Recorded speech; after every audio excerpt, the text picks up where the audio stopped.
fantastic. So I am going to introduce Mayor McGinn. Mayor McGinn has been a tremendous ally on the fight to stop coal exports. He has been a leader, and he stuck his neck out when not a lot of other people were, and he is my personal hero. Oh, Mayor thank McGinn. you. Thank you, Robin. You know, it's worth reflecting a minute. We just heard, this is being teed up. This is being teed up once again as that old, we've dealt with this issue before, right? It's the environment versus jobs. It's being teed up that way. I just want to talk about jobs for a second, because let's acknowledge the work that we've done in this region and what the real effect on jobs will be. We already heard one effect, shellfish, right? Fishermen, that's one effect on jobs. We know how to create jobs here in a clean way. We're building more windmills than we've ever built before. We actually have to turn them off sometimes. We have so much energy, right? That creates jobs. We put people to work in our neighborhoods, insulating homes, caulking windows, taking care of crawl spaces. And we're creating hundreds and hundreds of jobs in the city right now that saves people money, makes our neighborhoods better. And we're creating jobs that way. We have manufacturers in Sodo that build things. I was just approached by folks who want to double the number of employees at Filson that makes clothing. We have companies like Cascade Designs, Feathered Friends, Alchemy Goods. We've got people that make stuff here. We've got people that make boats and planes, right? And we're going to get in their way. We're going to have those coal trains going, and we did a traffic impact analysis. And those trains will clog up Sodo and clog up the waterfront and hurt our jobs-producing businesses. In fact, we have started an economic impact analysis to get at the bottom of this. So don't be fooled about the jobs argument. It's just not so. We know how to create jobs. And we know how to create jobs in a clean and sustainable way. We know how to do that.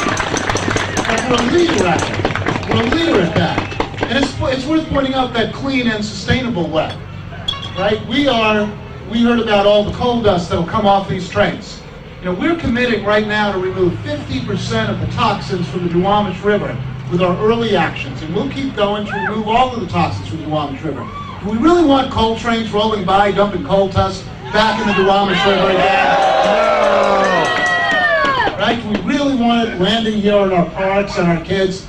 Here's another thing we've been working on. We've been trying to make it easier. I mentioned mobility, and I was just talking about mobility for port, mobility for manufacturers, mobility for industry. But how about just getting around for people? And how about that? We just got our report from Commute Seattle. Number of people getting to downtown by bus, train, walking, biking is going up. We're getting around better. We're getting around in healthier ways, in ways that clean the air, make it easier for people to get activity into their daily lives. We're building neighborhood greenways and safe routes to school for our kids to walk. Right? Do we want to clog that up? Do we want to make them breathe coal dust on the way? Absolutely not. So health, transportation, jobs, but of course it's the environment. We can be really proud here in Seattle of all the things we've done. And I know there are people from outside the region, and it's a Pacific Northwest thing. We like our quality of life. We like our clean air. We like our clean water. And we believe we can lead.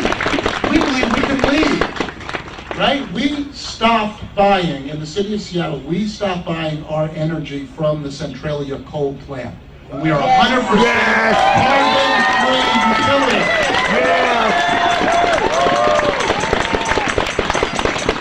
And that's leadership. In the city of Seattle, I've asked our pension board and our financial managers to divest from all of their fossil fuel holdings.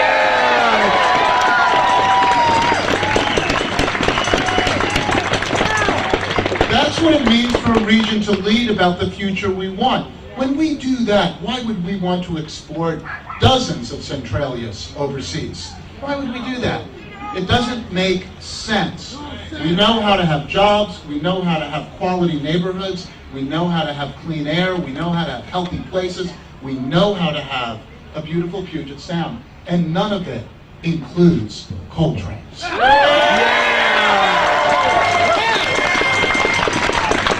So you keep doing what you're doing. You keep doing what you're doing. I'll keep doing what I'm doing. We're reaching out to mayors across the state. The impacts we're talking about locally. our impacts that are felt in communities up and down the rail line. And I've already reached out, and we're bringing together mayors from around the state to talk about this. We've reached out to our fellow governments and the tribes.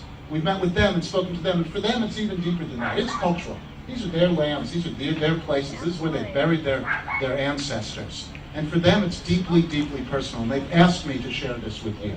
And they are committed to working on it too. So we can lead the way to a better place, and it starts right here with you, it starts right here with rallies like this. Keep it up, and thank you for everything you do to make this place better.